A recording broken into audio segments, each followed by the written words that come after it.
Continuing on with class 11 and dealing with buckling, here's another example. A little slight variation, not a lot. For one thing, it's not a T like the other one, it's an I-beam. And also, I'm going to try to, I'm arranging the boundary conditions a little bit differently. Okay, so they're showing this member that's going across there, and then itty bitty little brackets right there. If we were to zoom in on that, I'll try to maybe make a sketch somewhere here. I'll take a piece of paper we've already used here. So looking at the side of this thing, I messed that up. There you go. So looking at the two sides of the thing, maybe. Okay. So like, let's say this is the column that's beneath it right there, and here is the web. Right. So here is here's the view that we're seeing right there. I didn't make a good job of lining these up here. So all right. So here is the column. I think that's a good portrayal. Let me double check here. Let's see, I got that right. Yeah, it's something like that right there, right? So this is the one that we're seeing, and we see these like little brackets that are right in here, right there. And I don't know why. I guess I kind of left. I should not have left a gap. Let's pretend I didn't leave that gap. All right. So here are the little brackets. Here we see the brackets right there. So maybe I'll take a little taper. Maybe that's how I'll show it. Okay. I'll take a little cut right there. All right. So if we're going about this right here, this actually acts sort of like it's pinned. It allows it to go back and forth either way right there. It doesn't really support a moment about here. But by having like brackets right here, it's fixed, right? So this thing has to remain perpendicular to that line right there here. This does not have to remain perpendicular to here. It can pivot. So about this axis right here, it's pinned, right? So let's draw the cross section of this column right here. So that's this guy right here. So along this axis right here, which is, I guess we're looking at that point right there, right? Which is the weak axis. It will allow it to pivot, right? But about this axis right here, which is like that point right there, it is fixed, right? So we will end up with, and also in this problem, it is fixed at the bottom, right? So it's complete. You see, it's a flange down there, right? So that's the big difference that we're between these two, and the consequences of it, spoiler alert, are that we're going to have Euler in one direction and Johnson in another. I also wanted to, maybe I could do this later. All right.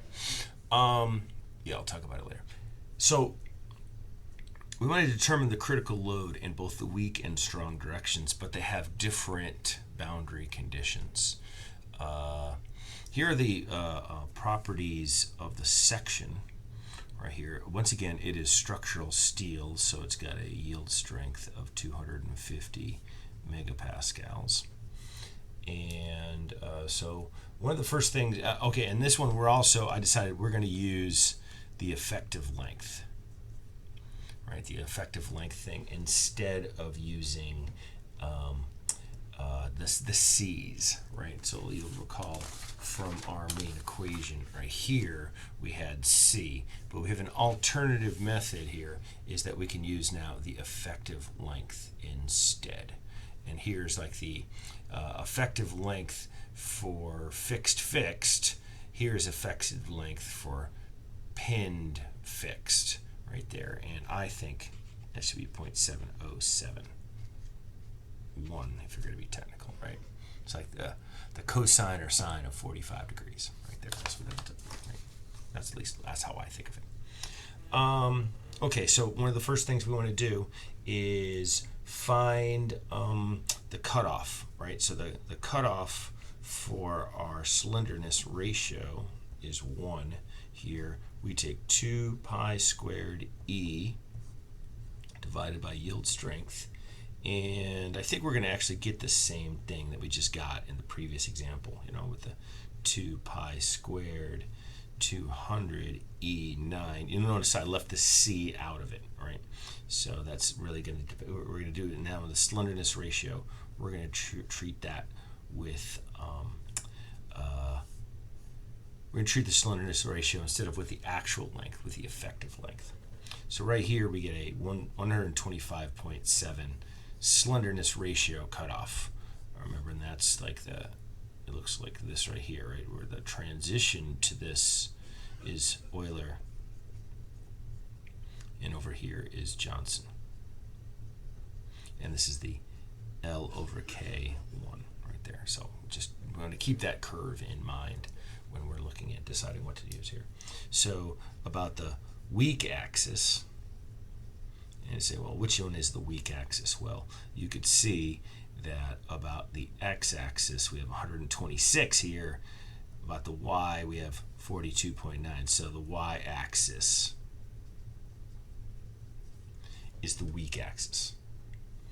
And this one is about this axis. Remember, looking back at this right here, this is the one. We're going to rotate this about that way because we're looking at, we can see these edges right here. So it is this is going to be a pinned fixed. It's not a pinned fixed right there. Therefore, the effective length is 0.707 times L, and they told us the length of this is 12 meters right there. Okay, so we can get from this information here, they gave us this RY right here, which is the same thing for us as K. And we could have checked that, by the way, by taking the square root of IY divided by A. So IY divided by a square root of that will get us, I think I got 64.85. So that confirms that in millimeters. So we have the effective length over K in the Y direction. Maybe we'll put a little Y right there. Is going to be our 0.707 times 12 meters divided by our 0.0650,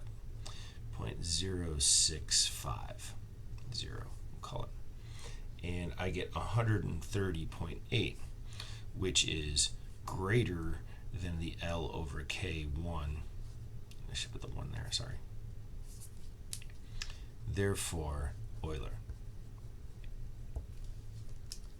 So we take the P critical, and I guess I decided to use, I guess I kept doing this. Okay, P squared, pi squared, EI over effective length squared, right? There's no C in there because we're using effective length. So pi squared 200 E9, and I, okay, so that's going to be 42.9 E minus 6, right? Because they're doing millimeters fourth, we want meters fourth. So we subtract minus 12 from this, so we get a minus 6.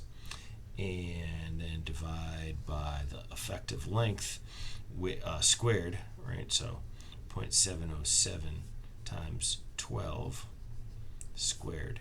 And I get that it's 1,178, and I divided by 1,000 before I wrote that down. Kilonewtons. That's me dividing by 1,000, just putting that K in there, right? All right. But now let's look at about the strong axis. which is obviously the x-axis now. All right, so it's about this guy right here, and this is going to be fixed. Whoop, get out of the frame. Fixed. And so therefore, the effective length is equal to L over 2. Right? And then if you want to go back in the notes, you can see right here we have fixed right here. So there's fixed in that direction and fixed in that direction. So we have LE is 0.5. And you can just remember that we're kind of like pretending the stuff up here doesn't matter. And so it's pinned in between that if we have that effective length concept. And so let's see, our L over E over KX, our effective length now is going to be 0.5 times 12 and divided by K, which in this direction is 111, right? 0.111. And we get that it's going to be 54.05, which is less than L over K, 1. Therefore, Johnson.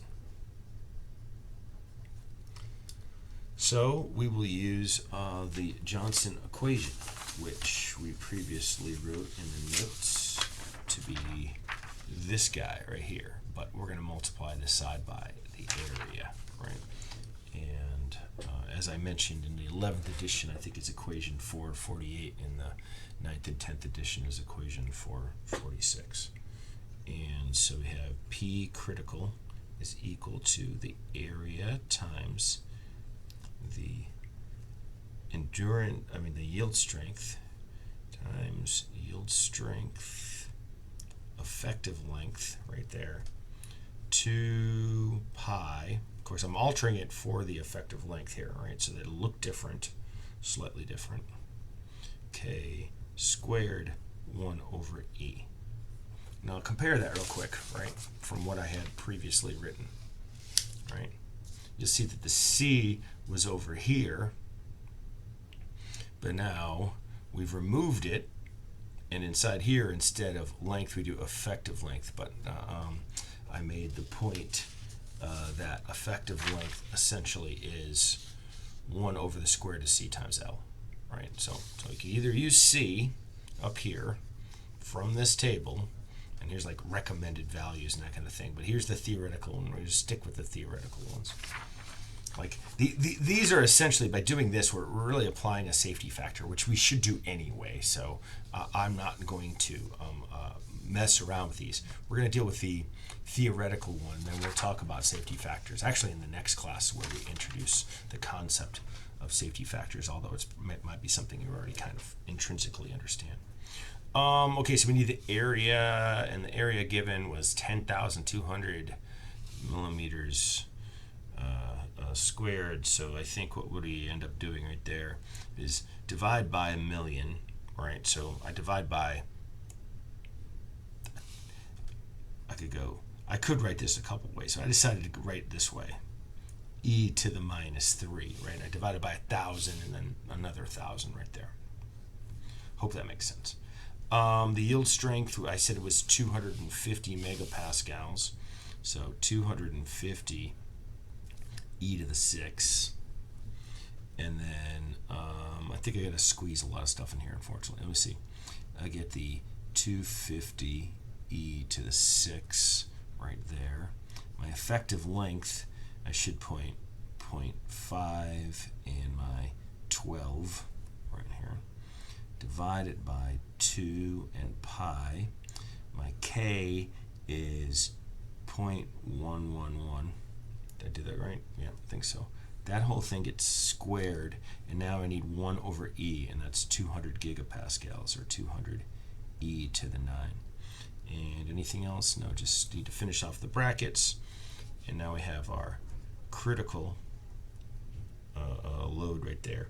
I end up getting 2,314 kilonewtons right there. So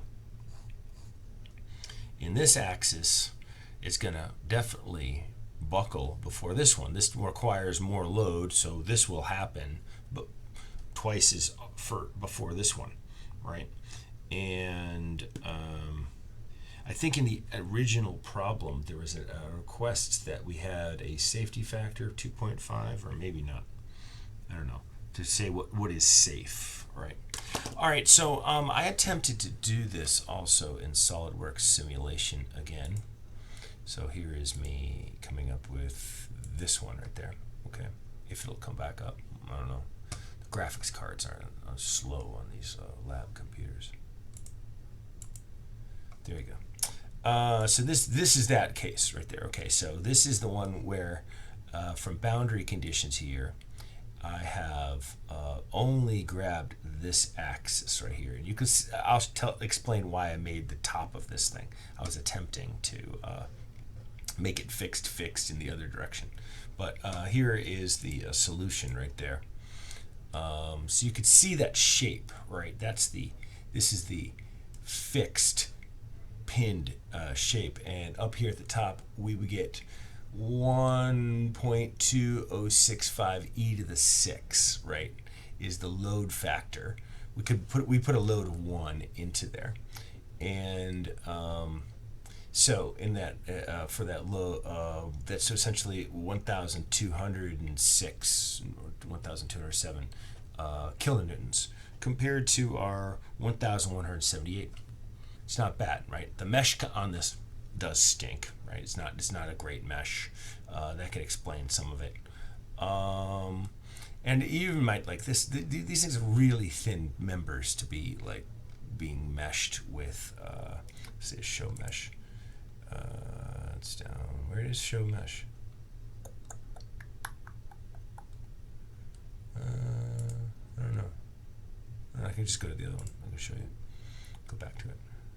It'll turn it off right there. So you can see the. Well, no, it didn't show the mesh. Here's show mesh. I'm missing it. Why don't I see show mesh? That's funny. Here, I'll create mesh. I just picked the default mesh. See, it's not a lot of elements right there, so it's pretty crude. I'm not going to mesh around. I'm not going to mess around with the thing right here. Now I tried to do this way right here. Okay, so one of the things is I constrained this surface. I actually tried to constrain this surface so it has to buckle about the strong. And then I tried to like constrain all of the pieces up here, everything in both directions, in that direction and that direction. So that would mean that like it can't like displace out, so it can only go up and down. Unfortunately, for whatever reason, I can't get this thing so it'll attempt to be fixed. I can make it so that it has to buckle about the x-axis right here. So here is buckling about the x-axis, about the strong axis, okay? But here you can still see at the top, it is not forcing it to be perpendicular to the piece. And so it's a boundary condition thing, and I have to mess around with it some more. But this is just another demonstration of where the importance of boundary conditions. We can also see that we get a much higher load than expected. 3,695 kilonewtons just to do this. It actually should be pretty high because it's fixed. That's actually, you know, a more challenging and difficult buckling behavior to have, right? So that's kind of like this buckling right there, right? That's what we expect it to be, as opposed to being like, you know, pinned fixed, which is kind of like that right there, right? Where I have that fixed and this is pinned at the top, right? Which is what the shape right there has to be. Now the reason for this is linear buckling. So it's still kind of Euler. It's still Euler built into there, but keep in mind that if you were to plot out the Euler, it just keeps going up, right? At some point, there's like a, you know, it's going to predict that it takes a really high load. It's only right here where this is really going to be, from here and over is where that long and slender Euler buckling, which is the linear buckling that's taking place. So I'm going to do one more video, I think, with this. Okay, I'm at the 20-minute mark anyway.